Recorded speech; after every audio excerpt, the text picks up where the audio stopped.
Hi everyone, well, welcome back to another lightsaber video. This will be my final video of 2023. Before I go on, I hope you've all had a wonderful Christmas and I wish you all the best for the new year. So I was looking back through my old videos and I realized I've never actually done a video with all the Graflexes and like the Skywalker lightsaber side by side like this. I've done previous videos with the Luke Return of the Jedi variants, with all the MPPs and Vader sabers, with the Obi-Wan collection, but I've never actually done one where I have all my Graflexes and like Skywalker lightsabers together in one video. I've done separate videos of each one individually and sometimes two or three side by side to compare them, but not the full collection. I just thought, just for fun, just to wrap up this year's videos, it would be quite kind of fun to just look at them all together. These are the ones obviously I have. There's a few I'm missing, which I'll go into a little bit later. But let's go ahead and take a look. So starting from the left here, this is obviously the A New Hope version. So this is the first one that we ever see on screen in Episode 4, A New Hope, that Obi-Wan gives to Luke on Tatooine. This is actually my favorite version of the Graflex, simply because it's just kind of unique. If you look at it, it's the only one where so the clamp is facing that way. So you can see from the bunny ears, all the bunny ears there are facing left. This one is facing right because the clamp is rotated. And it's also the only one with a bubble strip, which I'm probably in the minority, but I prefer the way the bubble strip looks to the circuit cards, or the circuit boards. I quite like this hilt, and I like all these strange quirks in it, like these mystery double rivets here on the handle. And the D-ring looks different. Obviously there's no cobalt, etc. So I quite like this hilt. This is one of my favorite hilts. It's probably my top 3. Yeah, so that's the A New Hope Graflex. Then we come to Empire Strikes Back. Well, everyone is familiar with this one. It's a hugely iconic lightsaber. So the prop department made several changes, which I won't go into detail. I've done this in previous videos, but yeah, you can see there's a second red button on the bottom. The clamp is rotated, as I previously mentioned, and now there's a circuit board. The grips are different, etc. There's a cobalt. Very, very iconic, classic. What you would probably imagine or picture in your head if someone says the Skywalker lightsaber or the Graflex. This is probably what you would picture in your head. I do love this hilt, particularly because it's finally complete with 100% vintage, real-world parts. The only parts on it that are replicas are obviously the tape. There's not much you could do about tape, the grips, and the D-ring. Everything else is authentic, down to these rivets. And the final piece that was missing was this very, very elusive and extremely rare Otis. This is a vintage Otis card. These are very hard to find and pretty expensive, but I was lucky enough to find someone selling theirs, and I quickly snatched it. So I do love this hilt, not as much as the A New Hope one, but it is still iconic. Then we come to this variant. This is also Empire Strikes Back, but this is a less well-known variant that only appears in the scene or the scenes in Dagobah as Luke's belt hanger. The differences are very subtle. It's just missing the button on the top. One of the grips is curved. There are these small screws on the top. The stamping is different, but that's really it. And for that reason, I was very hesitant to... I had to really think about, is it worth me doing this in the first place? But I did get a very good condition vintage Graflex with the right stamping, so I couldn't resist in the end. So it's just a variant of the Empire Strikes Back version. This hilt has some significance, which I've talked about in an earlier video, in that it eventually becomes a ranch saber, which I don't have here, unfortunately, not yet anyway. And the ranch saber I'll discuss a little bit more later. So that's Empire Strikes Back done. Now we move on, Return of the Jedi. Well, this is not a Skywalker lightsaber at all, is it? Because it's the villains. But the base, the reason I've included it in this video is because it's made of a Graflex. So it's the only one of Vader's lightsabers that wasn't like an MPP flash. It was actually a Graflex. You can see that it's been modified. The tip was painted black, and they added all these pieces to it to make it look like his MPPs, but it is very clearly a Graflex. And that's really the only reason I've included it with this family, because yes, it is a Graflex base, but it's technically not the Skywalker lightsaber, so it's not part of the lineage. I really like this one too. This has grown on me. It's very rusty, very weathered.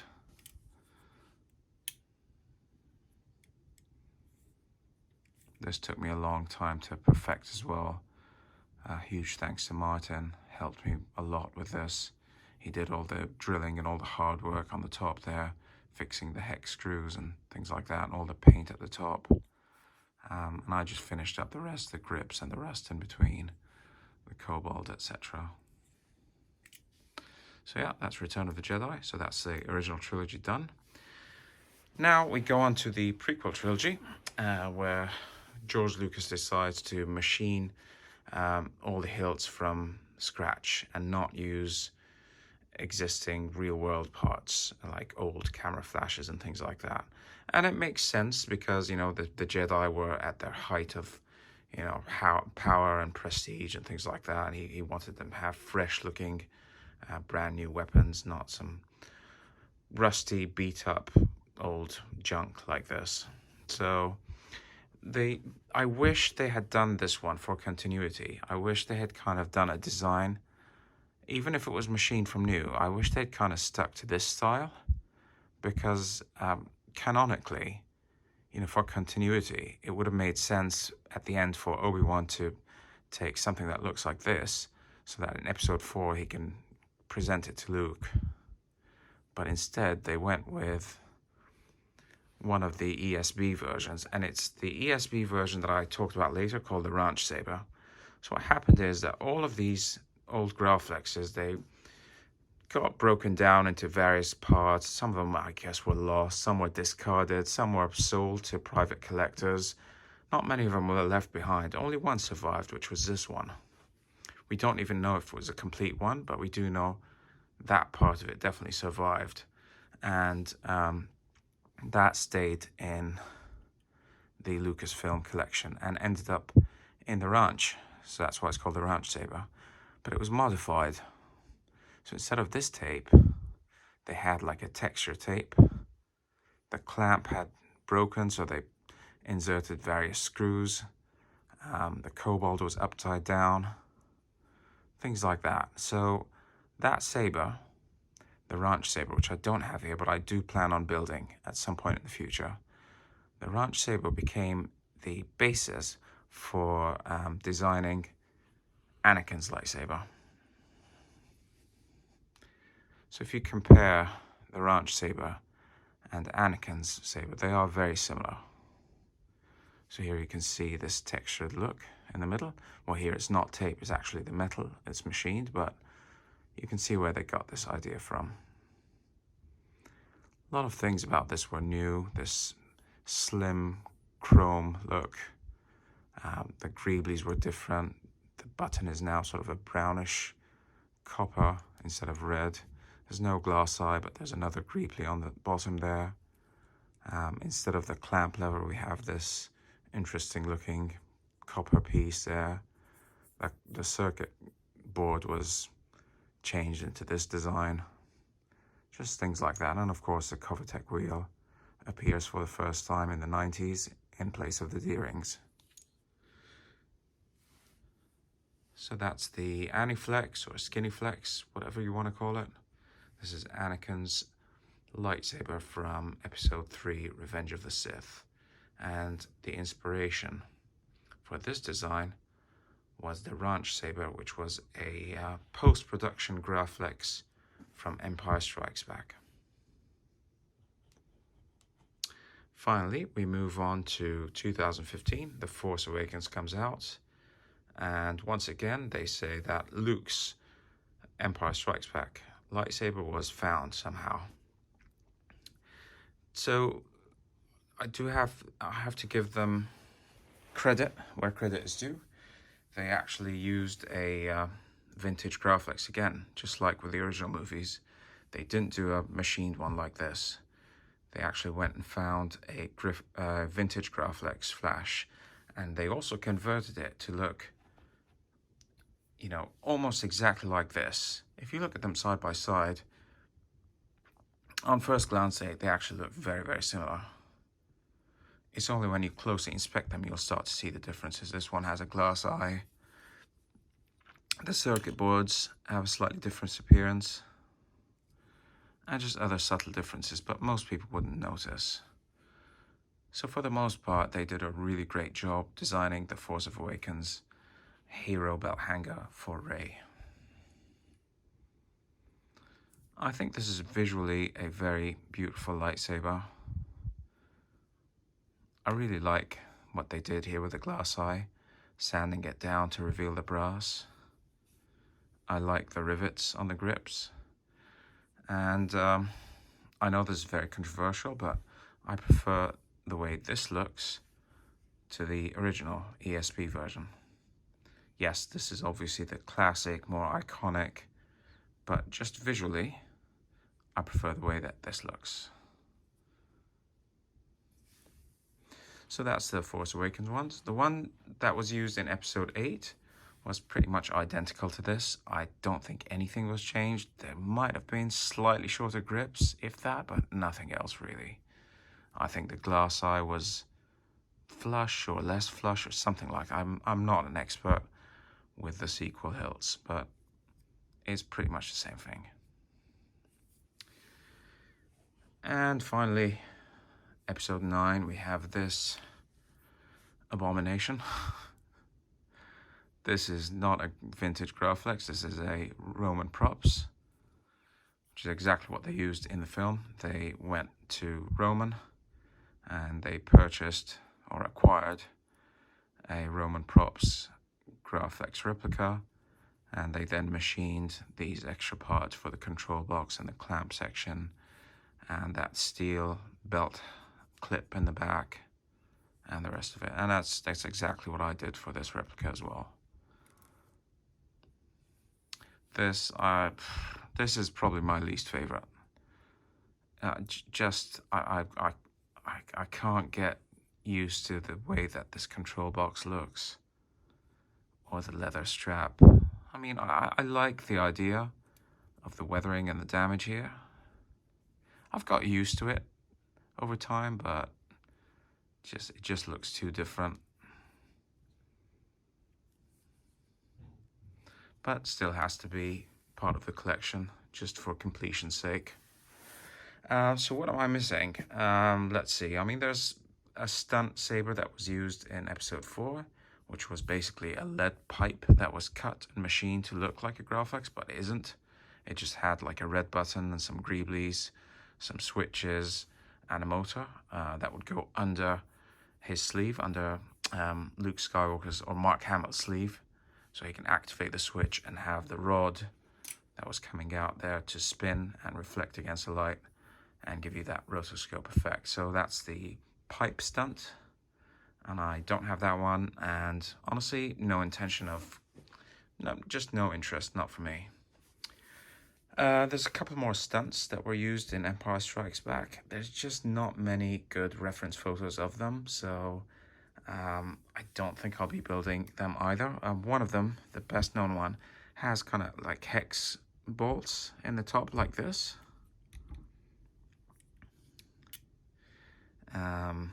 And then in the bottom, it's the same. It's the one you see in Hoth in the Wampa Cave, but you only see that end.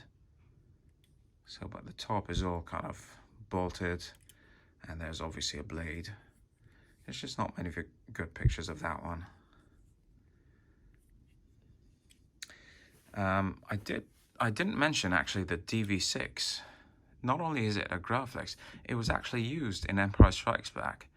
This used to be one of Luke's stunt hilts originally. It was one of his stunt hilts in Empire Strikes Back. I think it was used, I can't remember which scenes, not in Dagobah, not in Hoth, somewhere. It's one of his stand-in stunt. I mean, there was 3 or 4 stunt hilts. This was eventually used as Darth Vader's in Return of the Jedi. It was just painted and modified. But what it originally looked like for Luke in ESB, I'm not sure. What else is missing? The rest are just stunt sabers, really. Stunt sabers from the prequels, stunt sabers from the sequels.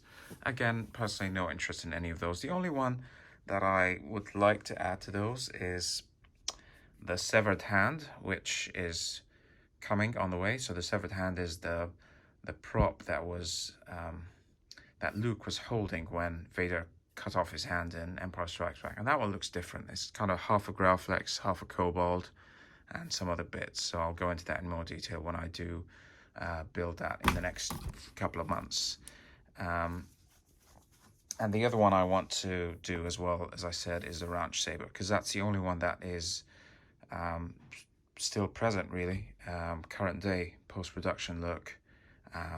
It's very similar to this from the bottom, with the curved grip and the patent stamping. But over here there's some differences with the texture tape, and on the top it's pretty much the same again. So that's it, really. Yeah, quite a lot of Graflexes here, as you can see. Clearly one of my favorite styles, hugely iconic, and yeah. So I hope you've enjoyed this video. I hope you've enjoyed all the content, really, from this year. Feel free to leave any comments or feedback down below, and I will see you in the next one. Thanks a lot for watching, and Happy New Year.